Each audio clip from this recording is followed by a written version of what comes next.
Hi, this is Joey with another review. For the sake of this video, we're going to be discussing the 2017 film Justice League.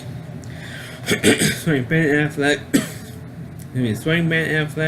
Gal Gadot, Henry Cavill, and Jason Momoa.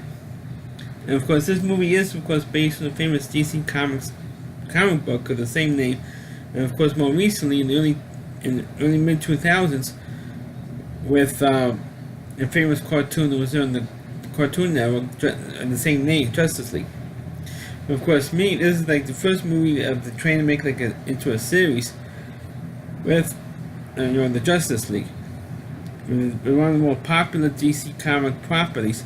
Of course, I grew up with, and you see in my previous review, of the Super Friends cartoon, which is one of the longest running cartoon series of all time. Even the Justice League, even though the Justice League is more realistic and more serious tone, in the Super Friends cartoon was back in the 70s and throughout the 80s. But the Super Friends cartoon was based, of course, on the Justice League of America, with all those DC comic superheroes and villains in there, which I think is more popular, or the tone was different than the one in the 2000s, the era of the Cartoon Network. Anyway, the movie Justice League got pretty mediocre reviews, and I think it's because of two words: Ben Affleck. But once again, he reprises his role as playing Batman, because he previously, of course, played the part in the Batman vs. Superman Dawn of Justice movie, which was terrible. The movie was terrible. But this one is not as bad as that, but I think it was a little bit more entertaining when you see all the DC comic superheroes in this thing. Of course, not all of them, just a select few. This movie implies you had well, let me get to the plot. The plot is you had this villain. I'm drawing a blank right now. This aerospace villain who wants to destroy Earth and control Earth, and to do that he needs there's three particular boxes that was divided up between the Amazons, between Atlantis, and by man. And of course the Justice League forms together and decides to fight this guy, and that's pretty much what the plot is.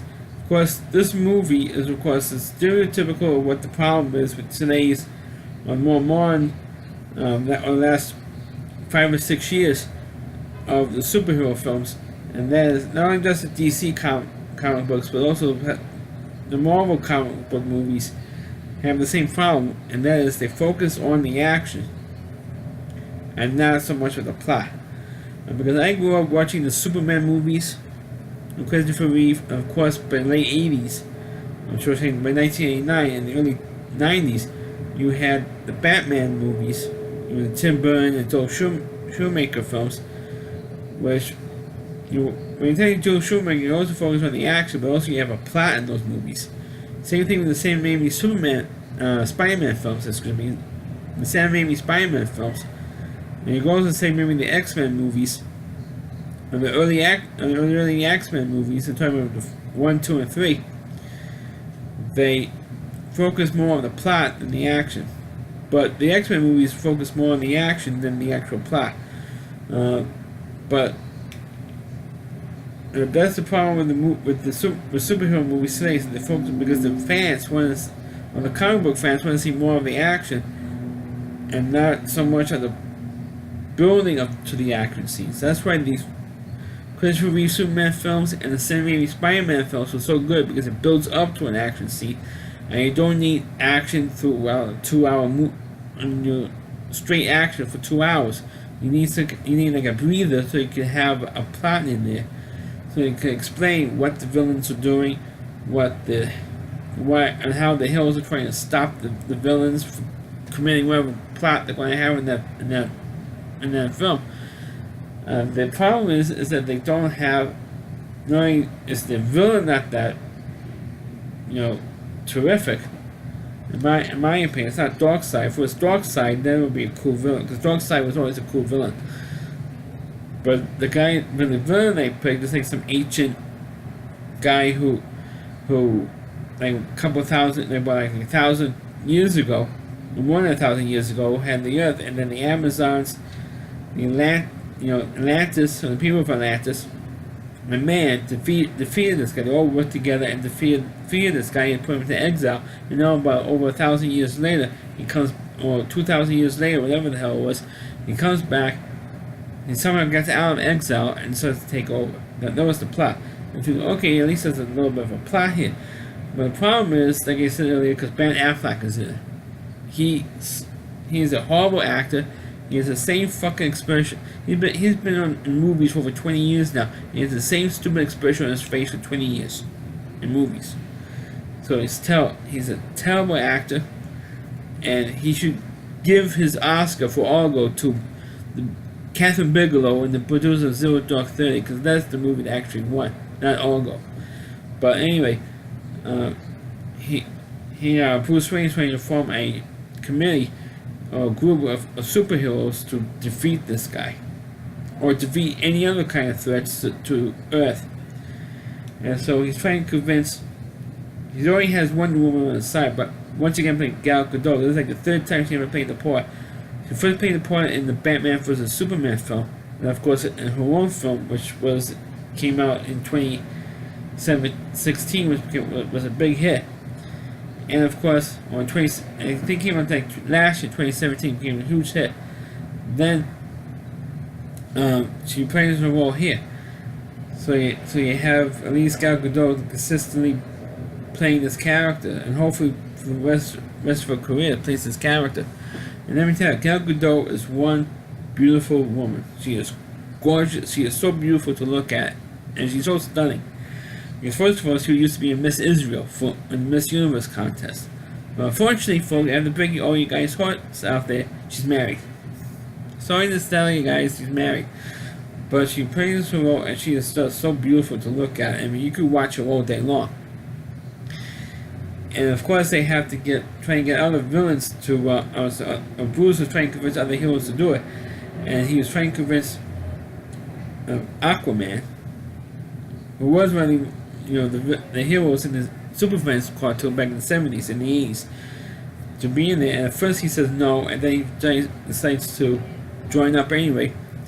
You also had a newer superhero, one that was not even in the Justice League show. It was in Teen Titans, Cyborg.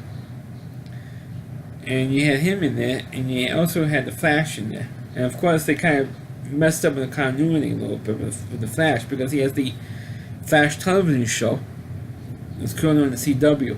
So instead of having that actor on there, they have the actors playing the Flash. I guess because of the television show, it couldn't really do the movie. So they had another actor playing, and they go back to when his father was still alive in prison. Of course, if you know the television show, his father not only was he released from prison, but he was killed off. During the second season, he was killed. The character was killed off. So they messed up. So the continuity is messed up from the television show to this movie. Now, of course, you also had the other DC comic heroes were not anything. Green Lantern, I guess because the Green Lantern movie was such a bust, you didn't have him in this movie. And you didn't have Green Arrow in this movie either. So, I heard the rumors that those two guys were supposed to be in this movie, and they weren't. Of course, as we all know, of course, the heroes eventually end up winning at the end, and having be great. And of course, one thing is that Henry Cavill was Superman. Reprising as well as Superman from not only the Batman and Superman film, but also the Man of Steel. He also played the part in the Man of Steel movie. He reprises his role here, but because what happened in the Batman and Superman film, he was killed, or his character was killed, or Superman was killed off.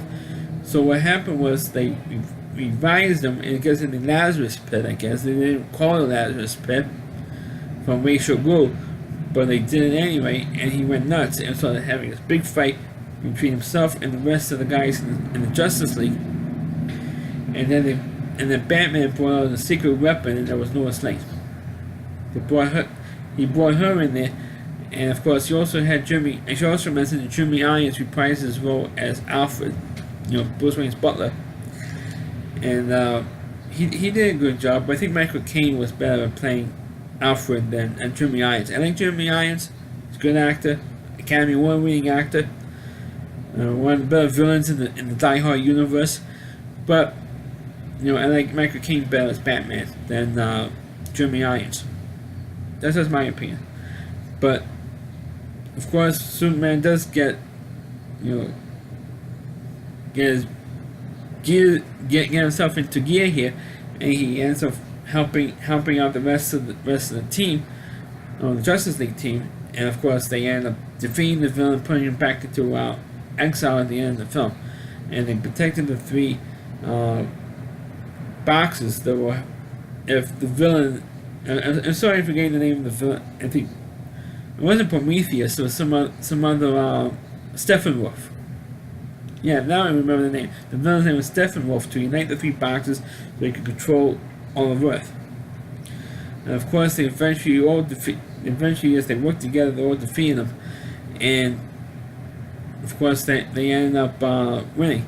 So of course, Bruce Wayne, Batman, gave all them advice and said, "Hey, let's don't be in the shadows anymore. Let's all be all up in front to fight evil."